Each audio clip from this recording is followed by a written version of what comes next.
I started my filming. I did a call sheet. Sorry, not a call sheet. I did a shot list, and I did a little write-up of what was going to happen. And I gave this to Mr. Jones, period 3. Mr. Jones and I had organized to film during period 4 because we both had free periods, and I thought that if it went a little long and it went into lunch, it wouldn't be a big deal for either of us. So I initially thought I would just film Mr. Jones coming through a door, and then I thought, well, I've got some guns that I prepared for another thing, so I'd actually have him come through and shoot someone because I thought it'd be more interesting, more fun to film. But I didn't organize anybody else to be in it, so I figured, well, I'd had to be in it. Luckily, while I was preparing the shot list, Travis Doherty was in the room. He's one of my year 12 going into 13 media students, and he's a pretty good camera person. So I asked him if he was free period 4, and he said yes, which actually was a big help because I would need to be sat at a desk in a different room, and there were windows in the door. So some of the filming of Mr. Jones coming in would have to be done by Travis because there was a good chance that I'd be seen, and therefore I'd have to be at the desk. After I did the shot list, I sort of separated out like who'd film what, and with regards to what I'd film, what Travis would film, because I wanted to do some filming. Made sure we got to the set. I'd organized, as I said, to film period 4 with Mr. Jones. Travis and I got there 10 minutes before so we could set up the cameras.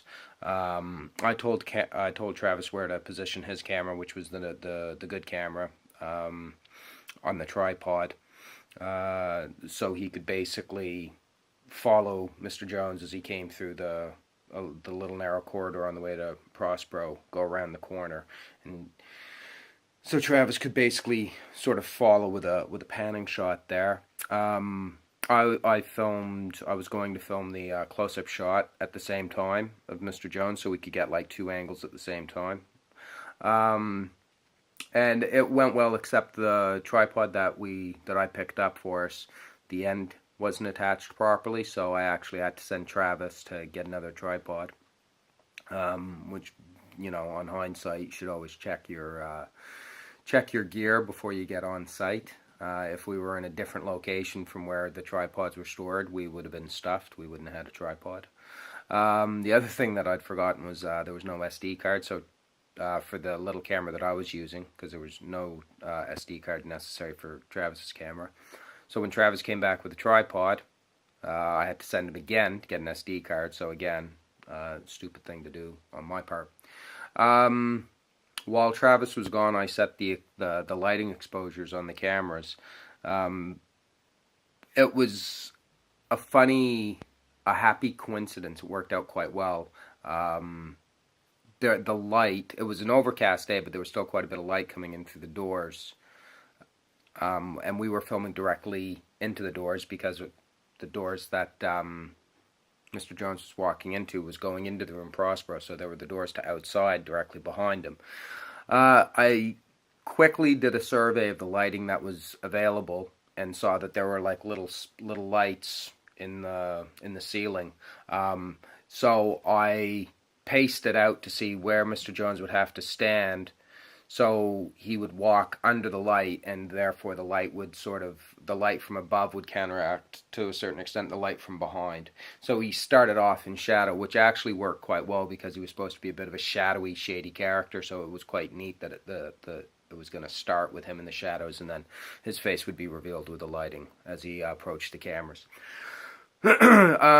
Mr. Jones, by the time Mr. Jones got back, Travis and I had already filmed some of the stuff with me. I told Travis to film an over-the-shoulder shot of me looking through some paperwork and stuff, and to film a close-up of my hand going to the bag, reaching for a gun, just so we had that footage already in the bag before we started the rest of the filming. It could all be edited. And so we didn't really follow the shot list exactly, but we did use it, definitely used it as a checklist.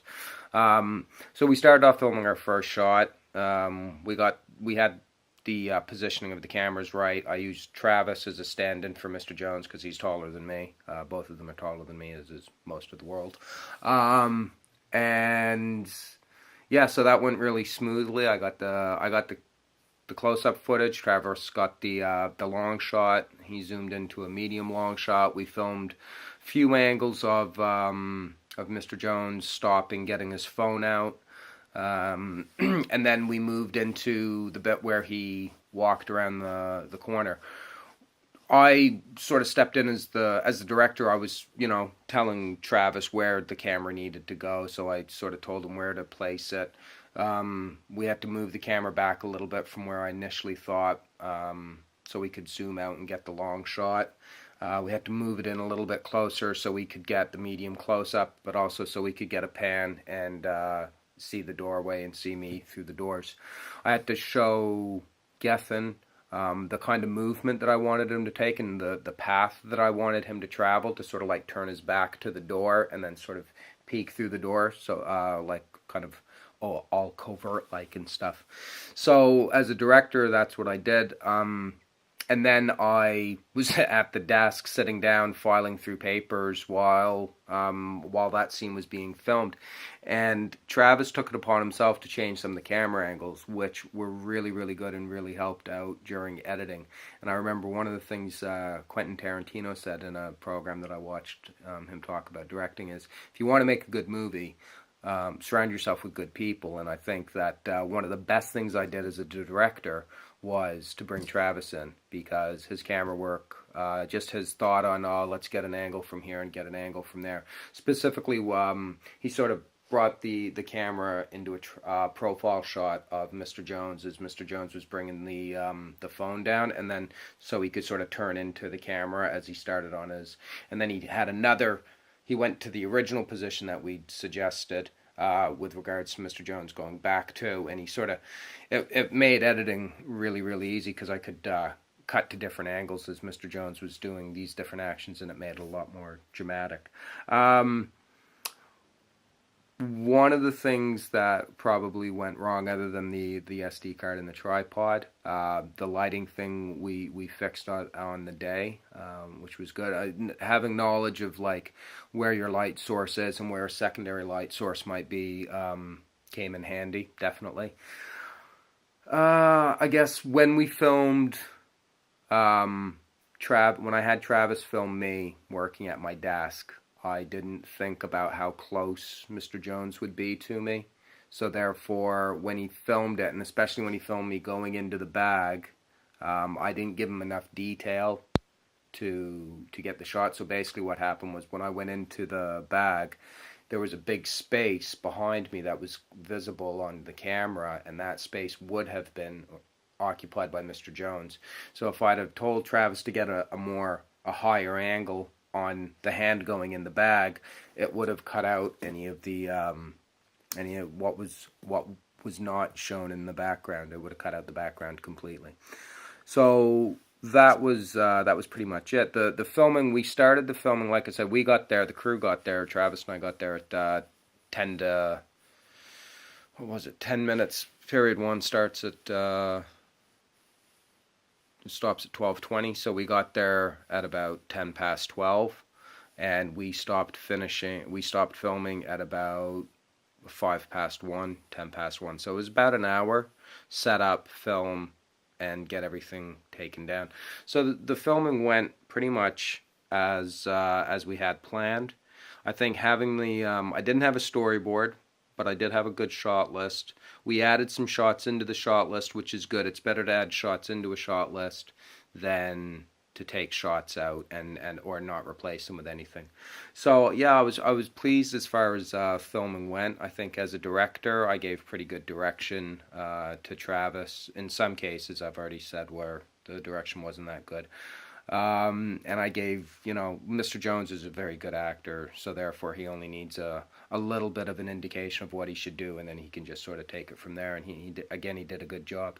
I think one of the inclusions that I made that was quite good was, didn't put it in the original shot list, but I did think, as I told Mr. Jones to tuck the gun down the back of his trousers, and I thought, it'd be good actually to film him come through the door from a lot of different angles, from outside the door, from inside the door, and especially from outside as he was going through, so we could get a shot of that gun in his back. Because I think once the audience sees the gun, then they realize his intentions are a lot more insidious than usual. So yeah, that's my filming log. I started writing this down, and then I thought, why not just say it into my phone? It's so much easier and so much quicker. And I think it has been, because it would have taken me longer than 10 minutes to write all this stuff down. So yeah, there we go. Filming log done.